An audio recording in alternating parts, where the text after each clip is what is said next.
Hi, everybody. Welcome back. We are here for another one of your questions about work. And for those of you who are joining us maybe for the first time, I'm Roy. I'm a startup investor in the future work. One of the companies in which we're invested is called On Deck, which runs learning programs for people largely trying to enter the startup ecosystem.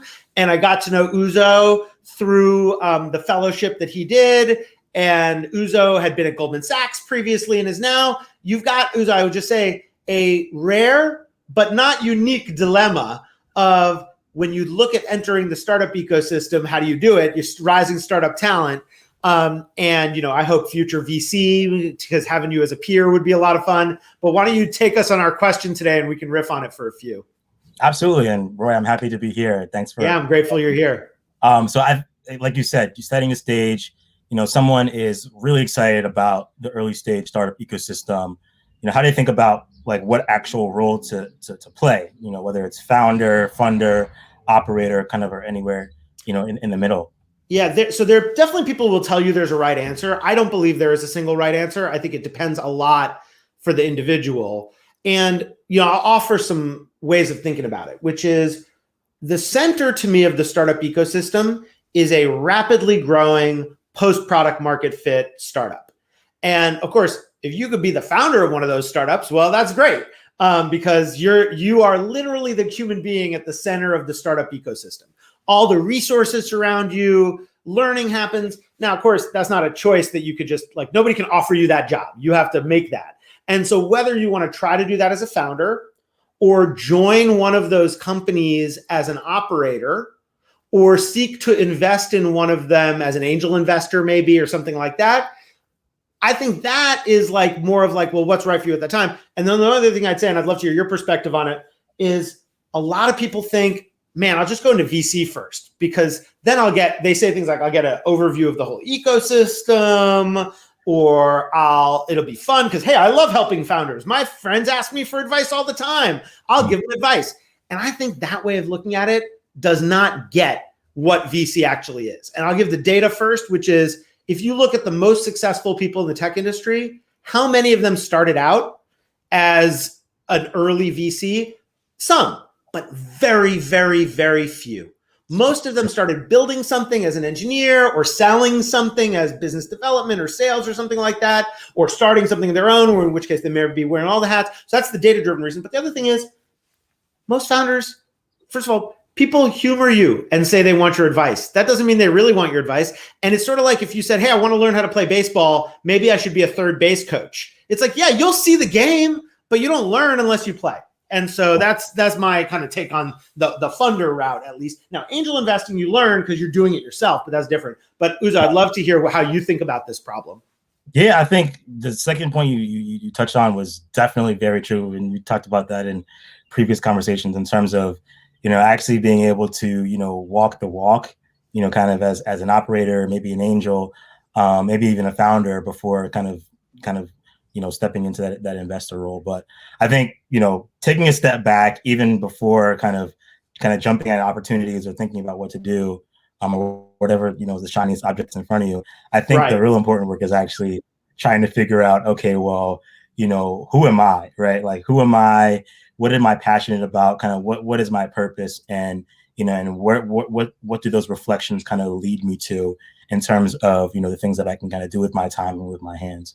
And yeah, I would just say, as a generalizable observation, a lot of people in their careers tend to think what makes sense for me instead of what do I want?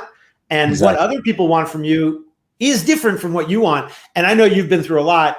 We talked about a bit. I'm curious, in your own process of exploring this question, what was useful to you in that self-discovery of figuring out what you wanted? I mean, just looking at all the things that I've done, right? Like a lot of us, especially if you come from like a corporate background, you kind of just try and, achieve a lot, whatever the org goals are. You kind of work to those, and you don't take a step back and say, oh, well, okay, what have I actually done? So just trying to figure it out was a big useful thing, is what you're saying. Right. You're trying to figure it out, but then also just, once you have the chance to actually take a step back and say, hey, actually, this is everything that I've done. And this is, what I've learned from doing those kinds of things about myself, right? Like I actually love that. actually, hey, like I've been in this large organization, but I think I have a lot of entrepreneurial skills that I've actually been practicing, and I want to now deploy them kind of in this kind of open canvas kind of space. And so that's kind of what drove me to, but well, let me lean on my operator skills to see if I can kind of, lend those out to other folks that could use them in an organization. And I hope a portfolio company of ours will be lucky enough to have that, the blessing of those skills. But I just say, I think one of the things that happens here is a function of how we describe careers in school. Like, I don't know if you ever had one of these tests where it's like, they ask you a bunch of questions like, what's your destiny occupation? What you going to be? And I was very curious about those tests because I wanted to figure out what I should be. And I thought they'd have some wisdom. And what I believe now, having worked in government and nonprofit and starting a company, all these things, I don't consider myself an entrepreneurial person, but I've started 19 things. 2 of them got incorporated, 1 of them venture backed, and that's not even including like communities and nonprofits and stuff like that. And now people tell me that I seem like a founder. And I have over the years started to adopt that as an identity. Yep. But I just didn't know until you tried things. And this idea that we have like a fixed essence as a person that should limit our opportunities about what we do, I just think that's bullshit. Like my simple observation is we ask like, okay, you said operator, founder, funder.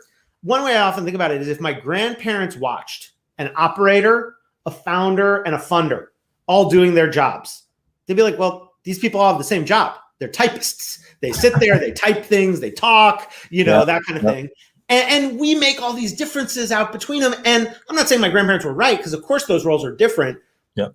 But I also think there is some truth to it that let's not overly limit. And also, like, life is long. You may have a career doing X. I never thought I'd be a VC. I mean, I like most VCs. So I think there's also this fact that it evolves over the course of your career.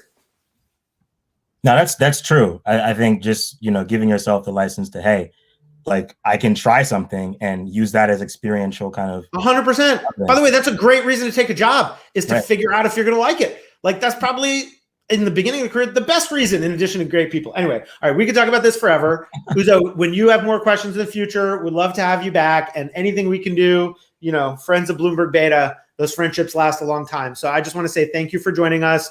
And for people who maybe, again, be watching us for the first time, the reason we call it This Is Not Advice is because we're not sharing a prescription for what you should do. Right. We're sharing our journeys, our experiences, and then ultimately you decide. Because again, I've said this to you, Uzo, before. One of my views of advice is most people who are giving it are trying to justify their own experiences. It's like, okay, well, that's good for you, but what about me? I'm a different person.